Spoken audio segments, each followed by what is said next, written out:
Hello everyone, कैसे हैं आप सब। इस वीडियो में मैं अपनी one of the new year resolution के बारे में बात करने जा रहा हूँ, जो है हर दिन एटलीस्ट 2 पेजेस ऑफ गीता पढ़ना एंड उसमें जो श्लोक है उसके बारे में एक वीडियो अपलोड करना। आज का श्लोक है, यदा यदा ही धर्मस्य ग्लानिर्भवति भारत अभ्युत्थानं धर्मस्य तदात्मनं सृजाम्यहम्। हे भरतवंशी, जब भी और जहाँ भी धर्म का पतन होता है और अधर्म की प्रधानता होने लगती है, तब तब मैं अवतार लेता हूँ। इसका तात्पर्य है, यहाँ पर सृजामि शब्द महत्वपूर्ण है। सृजामि सृष्टि के अर्थ में नहीं प्रयुक्त हो सकता, क्योंकि पिछले श्लोक के अनुसार भगवान के स्वरूप या शरीर की सृष्टि नहीं होती, क्योंकि उनके सारे स्वरूप शाश्वत रूप से विद्यमान रहने वाले हैं। अतः सृजामि का अर्थ है कि भगवान स्वयं यथा रूप में प्रकट होते हैं। यद्यपि भगवान कार्यक्रमानुसार अर्थात ब्रह्मा के एक दिन में 7वें मनु के 26वें युग में द्वापर के अंत में प्रकट होते हैं, किंतु वे इस नियम का पालन करने के लिए बाध्य नहीं हैं, क्योंकि वे स्वेच्छा से कर्म करने के लिए स्वतंत्र हैं। अतः जब भी अधर्म की प्रधानता तथा धर्म का लोप होने लगता है, तो वे स्वेच्छा से प्रकट होते हैं। धर्म के नियम वेदों में दिए हुए हैं, और यदि इन नियमों के पालन में कोई त्रुटि आती है तो मनुष्य अधार्मिक हो जाता है। श्रीमद् भगवद गीता में बताया गया है कि ऐसे नियम भगवान के नियम हैं। केवल भगवान ही किसी धर्म की व्यवस्था कर सकते हैं। वेद भी मूलतः ब्रह्मा के हृदय में से भगवान द्वारा उच्चरित मानते हैं। अतः धर्म के नियम भगवान के प्रत्यक्ष आदेश हैं। धर्मम तु साक्षात गवत प्रीतम। भगवद गीता में आद्योपांत इन्हीं नियमों का संकेत है।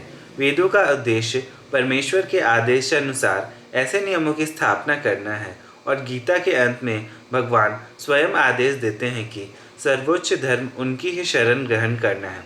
वैदिक नियम जीव को पूर्ण शरणागति की ओर अग्रसर कराने वाले हैं, और जब भी असुरों द्वारा इन नियमों में व्यवधान आता है, तभी भगवान प्रकट होते हैं। श्रीमद् भागवत पुराण से हम जानते हैं कि बुद्ध कृष्ण के अवतार हैं, जिनका प्रादुर्भाव उस समय हुआ था जब भौतिकवाद का बोलबाला था और भौतिकवादी लोग वेदों को प्रमाण मानकर उसकी आड़ ले रहे थे। यद्यपि वेदों में विशिष्ट कार्यों के लिए पशु बलि के विषय में कुछ सीमित विधान थे, किंतु असुरी वृत्ति वाले लोग वैदिक नियमों का संदर्भ बिना पशु बलि को अपनाए हुए थे। भगवान बुद्ध इस अनाचार को रोकने तथा अहिंसा के वैदिक नियमों की स्थापना करने के लिए अवतरित हुए। अतः भगवान के प्रत्येक अवतार का विशेष उद्देश्य होता है, और इन सब का वर्णन शास्त्रों में हुआ है। यह तथ्य नहीं है कि केवल भारत की धरती में भगवान अवतरित होते हैं।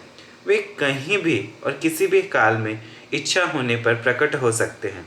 वे प्रत्येक अवतार लेने पर धर्म के विषय में उतना ही कहते हैं जितना कि उस परिस्थिति में जन समुदाय विशेष समझ सकता है, लेकिन उद्देश्य एक ही रहता है, लोगों को ईश भावना भावित करना तथा धार्मिक नियमों के प्रति आज्ञाकारी बनना।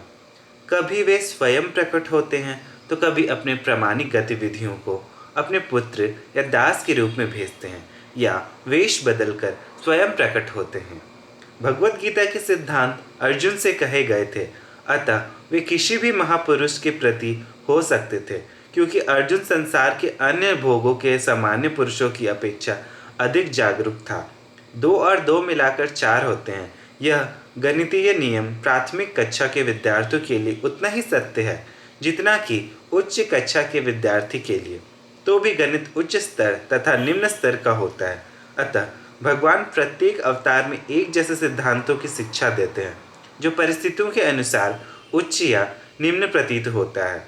जैसा कि आगे बताया जाएगा, धर्म के उच्चतर सिद्धांत चारों वर्णाश्रमों को स्वीकार करने से प्रारंभ होते हैं। अवतारों का एकमात्र उद्देश्य सर्वत्र कृष्ण भावनामृत को उद्बोधित करना है। परिस्थिति के अनुसार यह भावनामृत प्रकट तथा अप्रकट होता है।